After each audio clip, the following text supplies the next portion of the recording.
78 Palestinians were injured and 88 were hospitalized, according to the last report I read on Al Jazeera. इंतहाई शर्म, दुख और अफसोस का मकाम है। दुनिया भर के बड़े बड़े इस्लामी ममालिक इसराइल के यहूदी निज़ाम के आगे खामोश हैं। सिर्फ एक मुल्क ऐसा है जिसने इस मामले पर सख्त से सख्त मौक़िफ़ अपनाया है और उस मुल्क का नाम तुर्की है। वहाँ के सदर रजब तय्यब एर्दोगान ने सख्ती से वार्निंग दी है कि इसराइल ने अगर ये हमले बंद ना किए तो इसको इसका अंजाम भुगतना पड़ेगा। इसके अलावा दुनिया के बड़े बड़े इस्लामी मुल्क, जिनमें अफसोस की बात यह है कि पाकिस्तान भी शामिल है, इसके अलावा सऊदी अरब, दुबई और दीगर तमाम बड़े इस्लामी ममालिक सिर्फ अपने मफादात की खातिर इसराइल के खिलाफ एक लफ्ज बोलने से भी गुरेजा नजर आते हैं। यहाँ तक कि पाकिस्तान के वज़ीर आज़म इमरान खान की जानिब से सिर्फ एक छोटी सी ट्वीट की गई है और उस ट्वीट में भी ये कहा गया है कि वो इस सब की मजम्मत करते हैं। कोई धमकी या फिर इसराइल को सबक सिखाने की बात नहीं की गई। दूसरी जानिब तुर्की के सदर हैं, उन्होंने इंतहाई सख्त बयान दिया है और इसराइल को खबरदार किया है। आप ये खबर देख लीजिए। इसराइल को जालिम और दहशतगर्द रियासत करार दे दिया है। कहते हैं मस्जिद अक्सा और मुसलमानों पर होने वाले हमले हम सब पर हमले हैं। काबा का तवाफ करने वाले, रोज़ा रसूल सल्लल्लाहु अलैहि वसल्लम पर हाज़िरी देने वाले इस्तांबुल, इस्लामाबाद, काहिरा, बगदाद, जकार्ता, कोलंपुर, बाकू में मकीम सब मुसलमान इसके मुखातिब हैं। जालिम के सामने खड़े होना खुद को इंसान कहलाने वाले हर फर्द की जिम्मेदारी है। Üzerinden tüm Orta Doğu'yu, tüm Müslümanları hedef alan yeni bir saldırı başladı. दोस्तों, एक जानिब तुर्की के सदर का ये बयान है जिसका इसराइल पर कुछ ज्यादा असर तो नहीं हुआ, मगर रजब तय्यब एर्दोगान ने एक बार फिर वाज़ेह कर दिया है कि इस्लामी दुनिया का सबसे बड़ा लीडर रजब तय्यब एर्दोगान है। अब हम आपको बताते हैं कि नबी करीम सल्लल्लाहु अलैहि वसल्लम ने इस वाक़े से मुताल्लिक सबसे पहले ही पेशगोई कर दी थी और एक हदीस की सूरत में ये बात रिकॉर्ड पर मौजूद है। नबी करीम हज़रत मोहम्मद सल्लल्लाहु अलैहि वसल्लम ने फरमाया, करीब है कि दीगर कौमें तुम पर ऐसे ही टूट पड़ें जैसे खाने वाले खाने के प्यालों पर टूट पड़ते हैं। तो एक कहने वाले ने पूछा, क्या हम उस वक्त तादाद में कम होंगे? आप सल्लल्लाहु अलैहि वसल्लम ने फरमाया, नहीं, बल्कि तुम उस वक्त तादाद में बहुत ज़्यादा होगे, लेकिन तुम सैलाब की झाग की मानंद होगे। अल्लाह ताला तुम्हारे दुश्मन के सीनों से तुम्हारा खौफ निकाल देगा और तुम्हारे दिलों में वहन डाल देगा।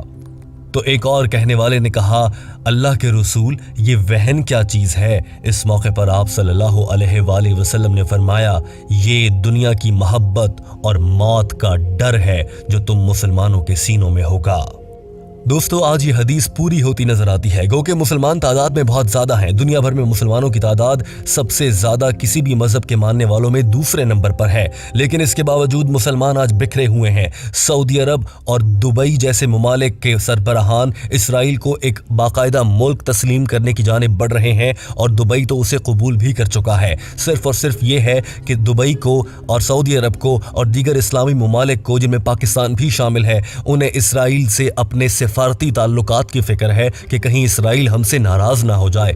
इसराइल हमसे नाराज हो गया तो इन इस्लामी ममालिक को खतरा है कि इनकी मईशत तबाह हो जाएगी, इनको डॉलर मिलना बंद हो जाएंगे। अपने डॉलर बचाने के लिए फ़लस्तीन के मुसलमानों पर होते जुल्म पर ये मुसलमान ममालिक अपनी आवाज़ उठाने को तैयार नहीं। सिर्फ तुर्की वाहिद मुल्क है जो इस मामले पर डटा हुआ है।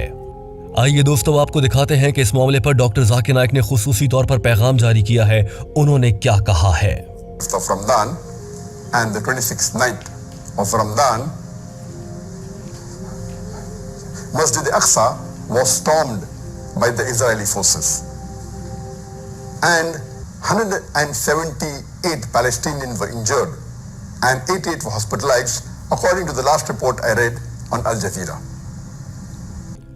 डॉक्टर जाकिर नाइक ने अपने ताज़ा बयान में कहा है कि दुनिया भर के मुसलमानों को मुत्तहिद हो जाना चाहिए और इसराइल की इस बर्बरियत और जुल्म की मजम्मत करनी चाहिए। अपने फ़लस्तीनी भाइयों के साथ खड़ा होना चाहिए और मुसलमानों के लिए तीसरी मुक़द्दस तरीन मस्जिद, मस्जिद अक्सा की हिफाजत के लिए एक हो जाना चाहिए।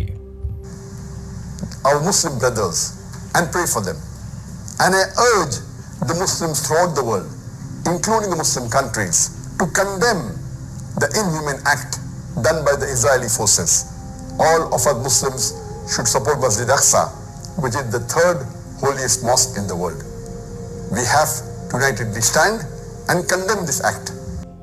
डॉक्टर जाकिर नाइक ने दुनिया भर के मुसलमान ममालिक के सरबराहान को मुत्तहिद होने को कहा है, मगर अफसोस की बात यह है दोस्तों कि दुनिया भर के मुसलमानों को अपने डॉलरों की फिक्र है। सिवाय तुर्की के किसी ने इसराइल की आंखों में आंखें नहीं डाली हैं। सभी ममालिक इसराइल के खिलाफ जबान खोलने से बंद नजर आते हैं। दोस्तों, सिर्फ जुल्म का आलम यही नहीं है, बल्कि इंटरनेशनल मीडिया जो कि नाम नेहाद आलमी गैर जानिबदार मीडिया बनता है और हर मामले पर मुसलमानों की इज्जतें उछालने से बाज नहीं आता, वो मीडिया भी इसराइल के जुल्म पर कुछ ज्यादा आवाज उठाता नजर नहीं आता है। और इस मीडिया ने भी चुप साध रखी है और खामोशी का आलम नजर आता है, क्योंकि मीडिया के भी मफादात हैं और उस मीडिया को गैर मुस्लिम और यहूदी ही तो कंट्रोल करते हैं। यही वजह है कि ये मीडिया यहूदियों के खिलाफ बोलने से कासिर है। और तो और अक़वाम मुत्तहिदा जैसा इदारा जो कि मुसलमानों को हर मामले पर रगड़ता नजर आता है, इस मामले पर अक़वाम मुत्तहिदा के होंठ भी सिले हुए हैं, क्योंकि सबको अपने अपने डॉलरों की फिक्र है। किसी के दिल में ईमान या इंसानियत नजर नहीं आती। दोस्तों, इस मौके पर टीम हम कदम ने अपना काम कर दिया है और मुकम्मल तफसीली वीडियो आपके सामने रख दी है। आप बताइए, आप इस पर कैसे इसराइली बर्बरियत की मजम्मत करते हुए कमेंट करेंगे? ज़रूर कमेंट कीजिए और इसराइल को जितना बुरा भला कहा जा सकता है मुनासिब अल्फाज में ज़रूर कहिए, ताकि पढ़ने वाले पढ़ें और जानें कि मुसलमान अगर कहीं और मुत्तहिद नज़र नहीं आ रहे तो इस वीडियो पर कमेंट करते हुए ज़रूर मुत्तहिद नज़र आते हैं। वीडियो देखने का बहुत